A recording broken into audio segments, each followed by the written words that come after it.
दूं उनको, उसको छोटा सा ही बताइए। जो अभी आपने क्लियर कर दिया इसमें इस बोल। श्लोका में आपने क्लियर कर दिया, फिर भी 2-3 दिन से मन में था वो क्वेश्चन। ओके, तो बोलिए। मैं मराठी पढ़ूं या हिंदी में बोल दूं? बोलिए बोलिए, मराठी बोलिए, अगर मैं समझ गई तो अच्छी बात है।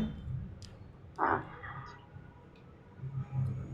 थोडासा हे मी बीच में काही पडली तू, परंतु परमात्मा आणि आत्मा हे एकाच स्तरावर असू शकत नाहीत. परमात्मा और आत्मा एक ही स्तर पर नहीं रह सकते, क्योंकि परमात्मा परमात्मा हमें मार्गदर्शन करते या बुद्धि देते हैं और आत्मा उस मार्गदर्शन के अनुसार कार्य करता है, इसलिए सर्व क्रिया योग्य तरीके से पार पड़ते हैं. आत्मा सर्वस्वी परमात्मा के मार्गदर्शन पर डिपेंड है, क्योंकि देखना, सुनना, विचार करना, संवेदना होना, इच्छा करना आदि सर्व आत्मा ये परमात्मा के मार्गदर्शन के अनुसार ही कार्य करता है. तो मेरा एक क्वेश्चन था, सब परमात्मा के ऊपर ही डिपेंड है. जो परमात्मा हमें बुद्धि देते हैं उस हिसाब से हम सब कार्य करते हैं और वो पार भी हो जाता है. फिर भी ये होने के बावजूद भी हमारे से गलत चीजें या अकृत्य क्यों होते? ये मेरा ये प्रश्न, तो आपका जो प्रश्न है ये दुनिया में हर व्यक्ति का प्रश्न है, करीब करीब, और बहुत अच्छा मैंने प्रश्न है, बहुत अच्छा मैं प्रश्न। 3 बार ये चैप्टर पढ़ी, तात्पर्य पढ़ रही हूँ, फिर भी मेरे वो है कि अगर परमात्मा सबके हृदय में है, हमें वो बुद्धि भी देते हैं, जो थोड़ा सा मुझे अभी अंतरंगा, तटस्थ और बहिरंगा में मिला, फिर भी आप थोड़ा सा इसको देखिए मेरे मन के देखिए देखिए, समझिए बात को। मैं आपको हमारे लेवल पे बताती हूँ ताकि आपको आसानी से समझ में आ जाए, प्रैक्टिकल लेवल पे। अब हम भी बचपन में छोटे थे और हमारे माता पिता हमारे शुभ चिंतक हैं, ये हमको पता था, और हम अपने बच्चों के शुभ चिंतक हैं, ये भी हमको पता है। तो अगर हम बच्चों से अभी अभी हमारे जो बच्चे हैं उनसे अगर हम उम्मीद करें कि वो हमारी सारी बात माने, तो ऐसा होता नहीं है, होगा नहीं।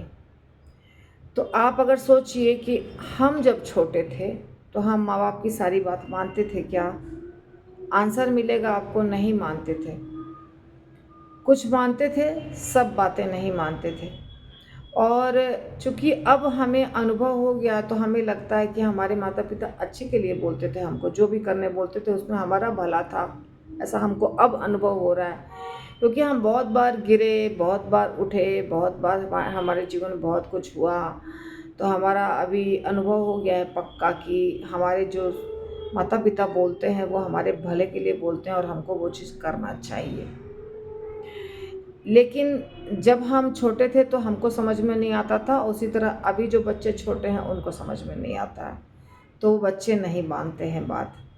बच्चों को अगर आप कहेंगे तुम खूब अच्छे से पढ़ो, 10 घंटा पढ़ो, 12 घंटा पढ़ो, या लड़के हैं तो गर्लफ्रेंड मत बनाओ, घूमो मत लड़कियों के साथ, अच्छा अच्छा लाइफ बनाओ, और बोलेगा मम्मी तुम्हारा ज़माना अलग था, अभी का ज़माना अलग है, अभी ये सब नहीं होता है, ऐसा बोल देगा आपको, या तो फिर कुछ ऐसा बोल देगा जो आपको नहीं अच्छा लगेगा।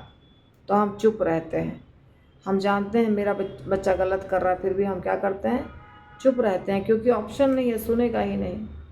ठीक उसी प्रकार भगवान भी हमारी चिंता करते हैं। भगवान भी सदैव परमात्मा के रूप में हमारे पास रहते हैं हृदय में।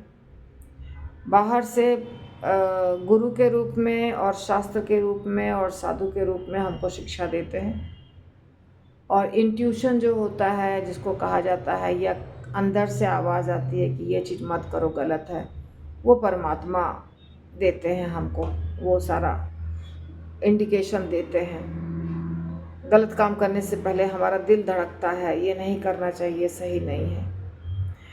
परंतु हमारी आदत ऐसी है कि हम कई जन्मों में जो हम नहीं थे, साधु महात्मा नहीं थे, हम साधारण मनुष्य थे या पशु थे या कुछ ऐसा थे, जिसके कारण हमें वो कार्य करने का मन करता है जो सही नहीं है हमारे लिए, उसी के कारण हमको मन करता है, क्योंकि पूर्व कई जन्मों में हम ऐसा कार्य करते आए हैं।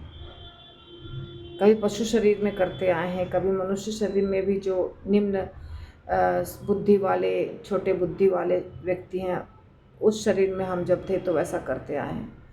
ये जो अभी हम साधु का शरीर देखते हैं, साधु यानी महात्मा, महान आत्मा, योगी, साधु, संत, भक्त, इसका जो स्वभाव होना चाहिए, या हम देखते हैं अपने ग्रंथों में पढ़ते हैं या कहीं देखते हैं किसी साधु महात्मा को, तो वैसा हम सोचते हैं कि वो बहुत अच्छे हैं, हमको भी वैसा होना चाहिए, पर वो हम नहीं कर पाते हैं। इसका कारण है पूर्व जन्मों में जो हमारी अपूर्ण इच्छाएं रह गई हैं वो हम पूरा करना चाह रहे हैं।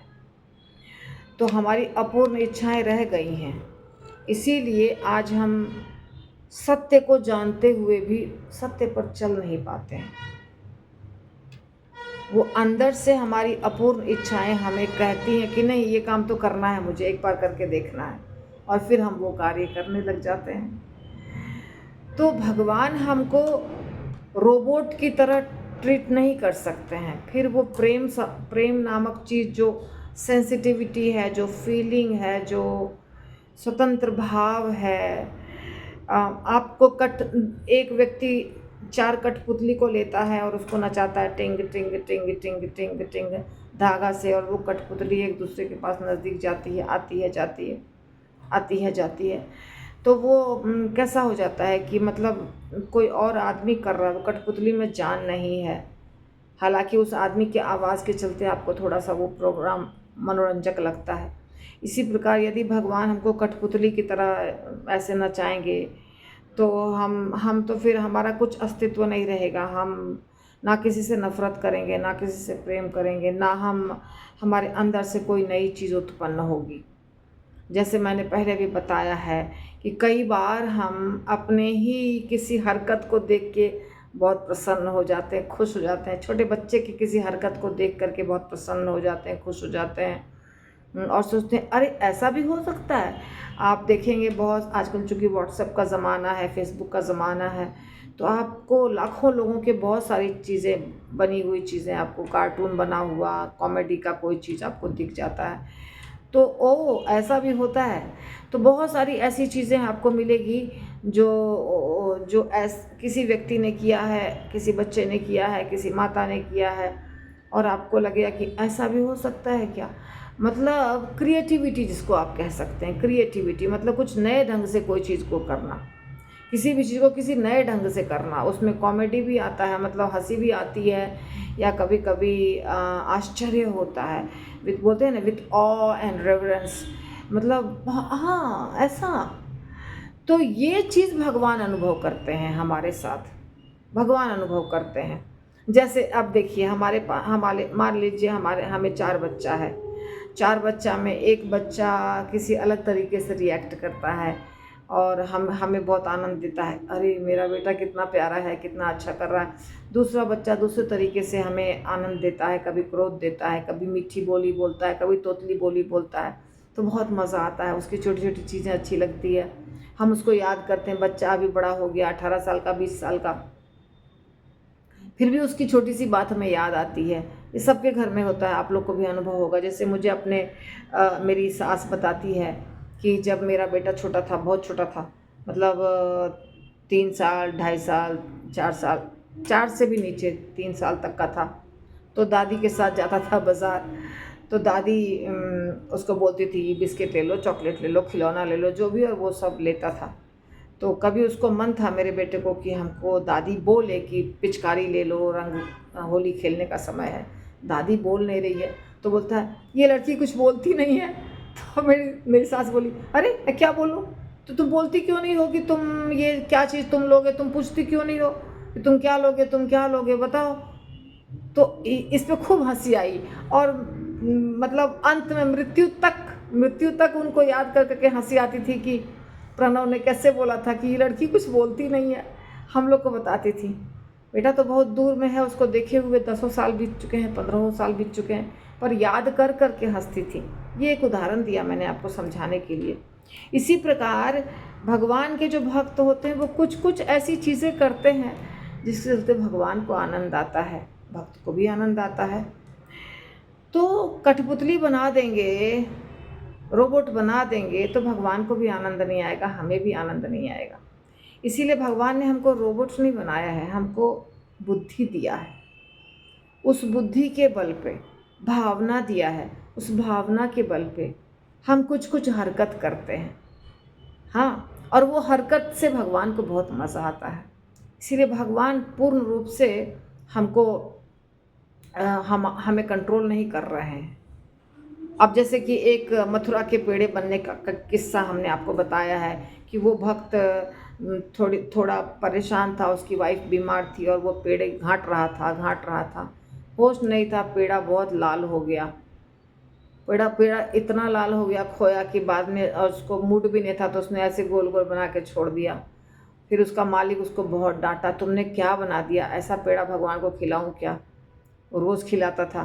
फिर उसने वो बेचारा ऐसा परेशान था, पत्नी के बीमार होने से रात भर सोया नहीं था, वो चला गया डांट खा करके। पर भगवान सपना दिया उसको कि वो पेड़ा इतना पसंद है मुझे कि वैसा ही पेड़ा मुझे रोज़ बना के दो तुम। तो वो मथुरा के पेड़े हो गए। तो ये चीज़ क्या हो गया, नया चीज़ हो गया ना। रोज़ पेड़े बन रहे थे पर आज दूसरे टाइप का पेड़ा बन गया। ये किसने बनाया? एकमात्र एक जीवात्मा ने ऐसा पेड़ा बनाया। तो भगवान को बहुत आनंद आ गया। तो क्रिएटिविटी, एक नई चीज़ करना, ये जैसे दुनिया में असंख्य जीवात्मा है, असंख्य, काउंटलेस, और वो असंख्य जीवात्मा असंख्य तरीके से सोचते हैं और असंख्य तरीके से वो कुछ नया नया करते हैं। तो इसीलिए कृष्ण के पास बहुत वैरायटी होती है एंजॉय करने का, बहुत वैरायटी कृष्ण के पास होती है।